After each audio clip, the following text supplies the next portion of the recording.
Hey everybody, and this is the first in hopefully a series about Thailand, and it's about how to get a taxi ride with while getting the meter, or how to hail a taxi and have them use the meter. And the very first thing is everyone, for some reason, and no Thai people actually do this, say the way to get the taxi to use the meter in Thailand is to tell the taxi use the meter. But that's actually how you can tell if somebody doesn't know what they're talking about, is if they say that, or if someone's just flat out lying to you. So 100% of the people that say when you're in Thailand tell the taxi to use the meter, those folks do not know what they're talking about. Because, like I said, no Thai people ever do that, and actually, there's only been 2 cases since I've been in Thailand, and I've probably used a taxi like over 1,000 times since I've been in Thailand, and only 2 times where I've seen a Thai person say use the meter. The very first time, the guy was like super old, and he was so old that he was swerving across the lanes. And I think he was just like old and forgetful, and so after a while, the Thai person said, "Hey, you forgot the meter," and that was probably one of the most dangerous things, because he swerved and he turned on the meter. So that was just an old guy being forgetful. The second time was when I got in. I wanted to practice my Thai, and I'm like, hey, I got this, and so I was saying in Thai, do this, and the taxi's like, you mean the left? And I was like, oh yeah, that's the word for left. And then after like half a kilometer, the Thai person said, "Oh, hey, you forgot the meter," and the taxi's like, "Whoa, yes, I'm sorry. I was so confused with Joseph's instructions that I just totally forgot about that." So it happens, but all Thai people, before they get in the taxi cab, know whether or not the taxi is going to turn on the meter. So basically, you don't get in the taxi unless you know that the taxi is going to use the meter, and there's like 3 or 4 steps on how to do that, and I'm going to explain that. So the very first step is open the back door of the taxi. And you might say, well, the taxi driver is standing outside the taxi. Why would I open the back door? And actually, this rule prevents you from getting those kind of taxis. This isn't actually a rule, but don't get taxis that are stopped. Only get taxis that are driving. And in Thailand, especially in Bangkok, you only have to wait for a second or 2 before you find a taxi that is driving, or maybe like 45 seconds. But taxis are all over in Bangkok, so you don't have to worry about that. So you open the back door. Also, if the taxi rolls down the front side window, then don't get that taxi, or you'll notice that like 95% of the time the taxis that roll down their window are going to try to overcharge you. So you can bypass a whole bunch of bad taxis by opening the back door of the taxi. So step number 1 is open the back door of the taxi. Step number 2 is, in your best Thai accent, then say where you're going. So just announce where you're going, like Sukhumvit Soi 55, or if you know Thai, then Sukhumvit Soi Ha Si Pa, or like instead of Central Plaza, Sentan Plaza. Just as Thai as you can make it sound. Announce your location, and then the taxi driver will do one of 3 things. If the taxi driver nods slightly, that means yes, get in, I will use the meter. So it looks kind of like this. And he doesn't actually nod twice, so let me do the nod impression again. And so it's a little bit hard to see because you're in the back. You're opening the back door, and the taxi is only turned like this and nodding slightly. But yeah, you're looking for the nod slightly. So I put my head like all the way in the taxi just so I can see if the taxi driver's nodding slightly.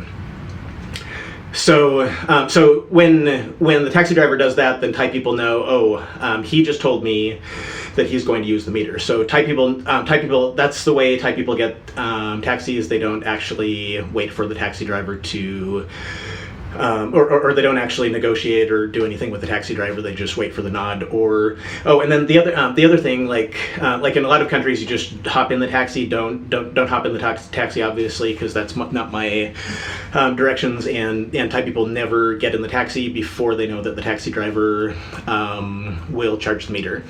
And then sometimes Thai taxi drivers are really weird. There's a very, very high percentage that just don't want to take you to where you're going. So.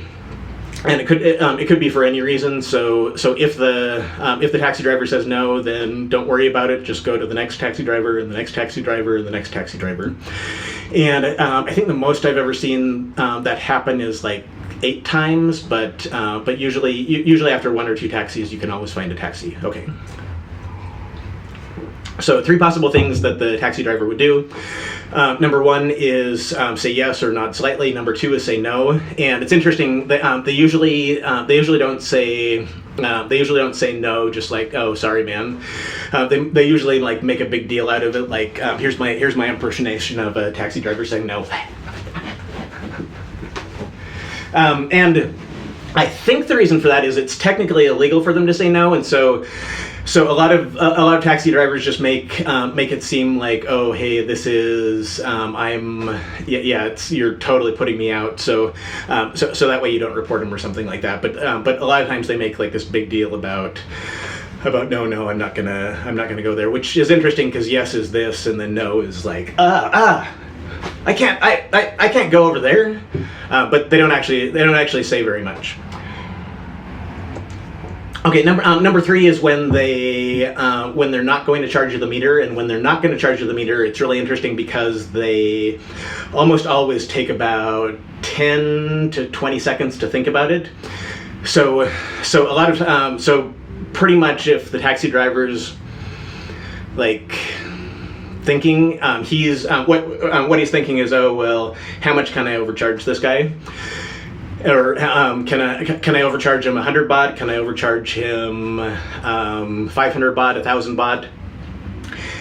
And so after thinking about it for like 10 seconds, then he'll say 200 baht. And I recommend always say no to those folks for 2 reasons. One is that there's a much higher chance of scams in the taxis that are overcharging you. And the next taxi or the taxi after that's going to charge you the meter rate anyway, so there's not really a big reason to get overcharged.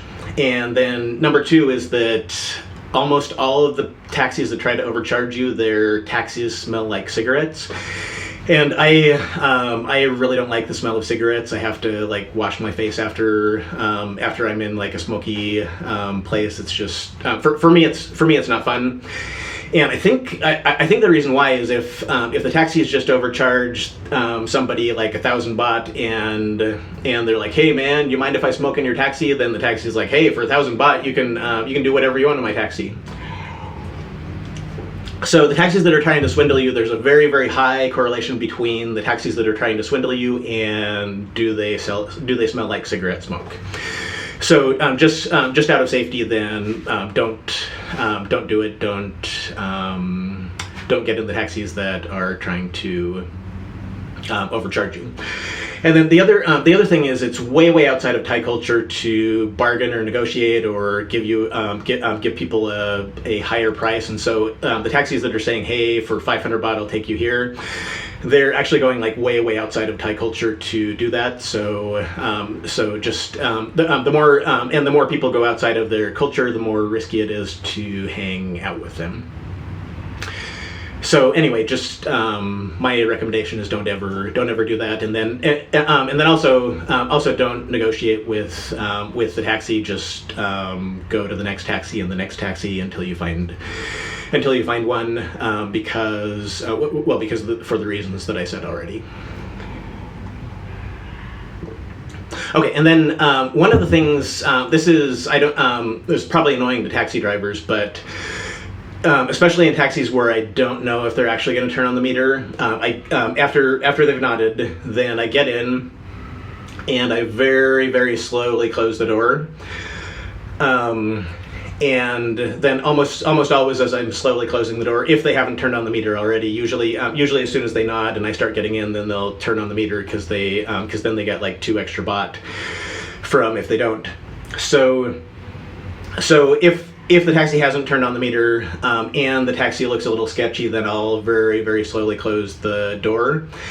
And the taxi looks back and looks at the meter and looks back, and I'm still slowly closing it, but almost always that's a like trick of getting the meter or making sure they're doing the meter without me actually having to say, hey, turn on the meter.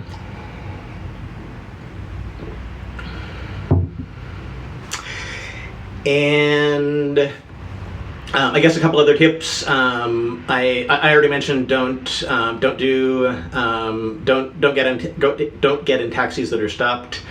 Don't use tuk-tuks. They're horrible, and they're scam. A lot of them are scams for tourists, and then a lot of them are just all the rest of them are trying to overcharge tourists. Tuk-tuks are by far the most expensive mode of transportation in Thailand. Oh, and then number 3, how to hail a taxi cab. Thai people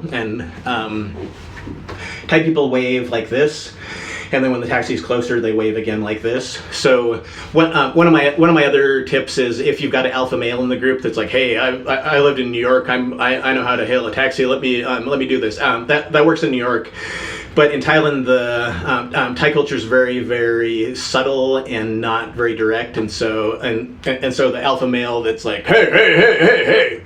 So anyway, my tip is if you have an alpha male in the group, then say, hey, dude, you're making us look like a tourist. Go in the back and have that harmless little old lady hail the taxi because in Thailand you just all you need to do is very, very slightly wave. Taxis are looking for you anyway, so pretty much any slight wave will for the taxis that are trying to pick up customers, they'll notice you and pick you up.